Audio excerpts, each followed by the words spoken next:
Hello बच्चों, ये बसंत की किताब है और पाठ 2 है। चैप्टर का नाम है बचपन, जिसकी लेखिका है कृष्णा सोबती जी। वो कहती है, मैं तुम्हें अपने बचपन की ओर ले जाऊंगी। मैं तुमसे इतनी बड़ी हूँ कि तुम्हारी दादी भी हो सकती हूँ, तुम्हारी नानी भी, बड़ी बुआ भी, बड़ी मौसी भी। परिवार में मुझे सभी लोग जीजी कहकर ही पुकारते हैं। कहती हैं कि मैं इतनी बड़ी हूँ कि मैं तुम्हारी दादी, बुआ, मौसी सब हो सकती हूँ, लेकिन मुझे अपने परिवार में सभी लोग जीजी कहकर यानी बड़ी बहन कहकर ही पुकारते हैं। हाँ, मैं इन दिनों कुछ बड़ा यानी उम्र में सयाना महसूस करने लगी हूँ। कहती हैं कि अब मैं अपनी उम्र में कुछ सयानापन महसूस करने लगी हूँ, शायद इसलिए कि पिछली शताब्दी में पैदा हुई थी। कहती हैं, मैं शायद इसलिए ऐसा महसूस कर रही हूँ क्योंकि मैं पिछली शताब्दी की हूँ।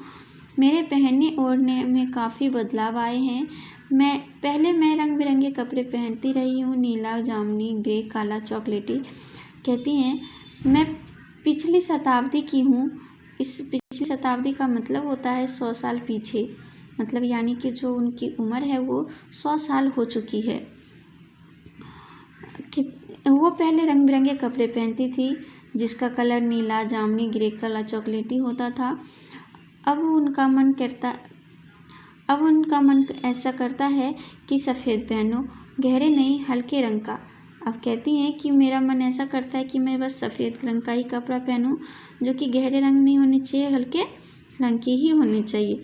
मैंने पहले दशकों में तरह तरह की पोशाकें पहनी हैं। कहती हैं, मैं पहले दशकों में मतलब अपनी जवानी में तरह तरह के पोशाकें पहनी। पोशाकें का मतलब होता है वस्त्र, कपड़ा पहनी है।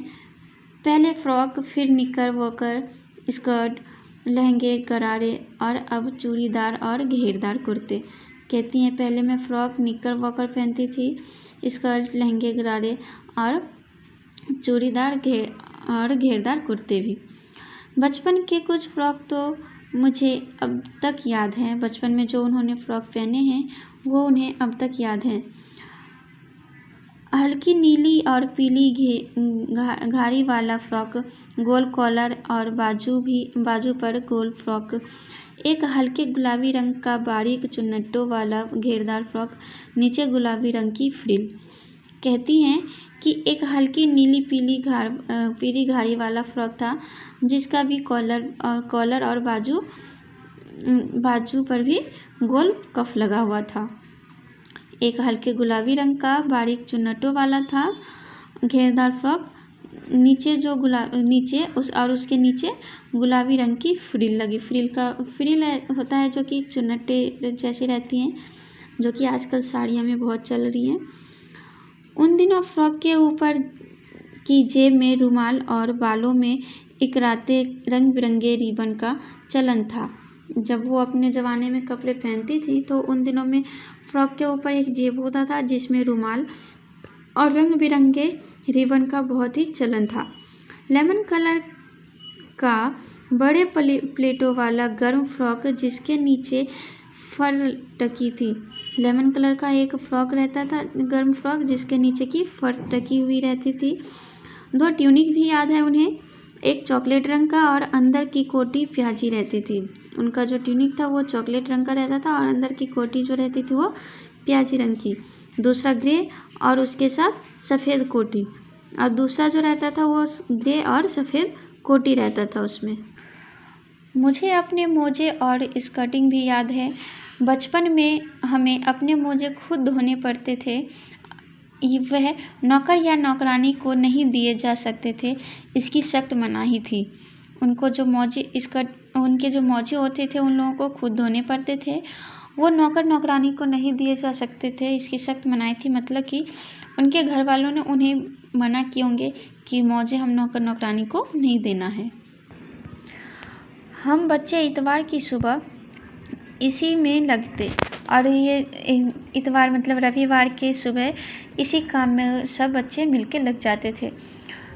धो लेने के बाद अपने अपने जूते पॉलिश करके चमकाते। जब वो मोजे धो लेते थे तब उसके बाद अपने अपने जूते सब चमकाते थे। जब जूते, कपड़े या ब्रश से रगड़ते तो पॉलिश की चमक उभरने लगती। जब जूते को कपड़े या ब्रश से रगड़ते थे तो जूते की जो पॉलिश रहती थी वो उसमें उभरने लगती, मतलब दिखाई देने लगता था। सरवर मुझे आज भी ब्रूश पॉलिश करना अच्छा लगता है। आज भी उनको बूट पॉलिश करना अच्छा लगता है। हालांकि अब नई नई किस्म के शू आ चुके हैं। कहना होगा कि ये पहले से कहीं ज़्यादा आरामदेह हैं। हमें जब नए जूते मिलते उसके साथ ही छालों का इलाज शुरू हो जाता। कहती हैं आजकल तो अब नए नए जूते मिलने लगे हैं। पहले के जूते जब हमें मिलते थे, नए जूते होते थे, इसलिए हमें छाले भी पाँव में होने शुरू हो जाते थे। जब कभी लंबी सैर पर निकलते अपने पास रुई जरूर रखते। जब कभी भी लंबी सैर मतलब कहीं दूर कहीं घूमने जाना होता था तो रुई ज़रूर रखते थे। जूता लगा तो रुई मोजे के अंदर।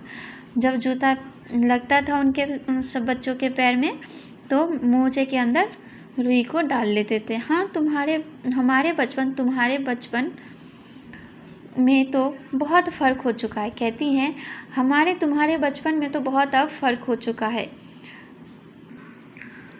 हर शनिचर को हमें ऑलिव ऑयल या कैस्टर ऑयल पीना पड़ता। शनिचर का मतलब होता है शनिवार, ऑलिव ऑयल का मतलब होता है जैतून का तेल, और कैस्टर ऑयल का मतलब होता है अरंडी का तेल। हर शनिवार को उन्हें ऑलिव ऑयल या तो अरंडी का तेल पीना पड़ता था। यह एक मुश्किल काम था। शनिचर को सुबह से ही नाक में इसकी गंध आने लगती। जब शनिवार का दिन होता था तो सुबह होते ही उसकी जो गंध मतलब उसकी स्मेल, बदबू या खुशबू जो भी कहो, जो रहता था वो उन्हें गंध जो बदबू जो था तेल की वो उन्हें आने लगती थी। छोटे शीशे की गिलास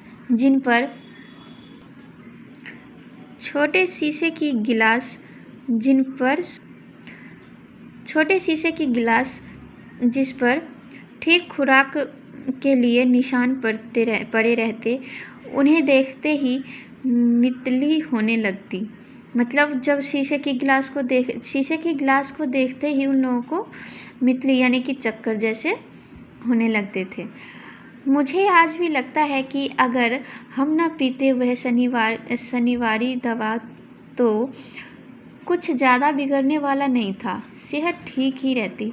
कहती है कि अगर हम शनिवार को वो दवाई नहीं भी पीते फिर भी कुछ नहीं बिगड़ता, सेहत अभी जैसे वैसी तरह से ठीक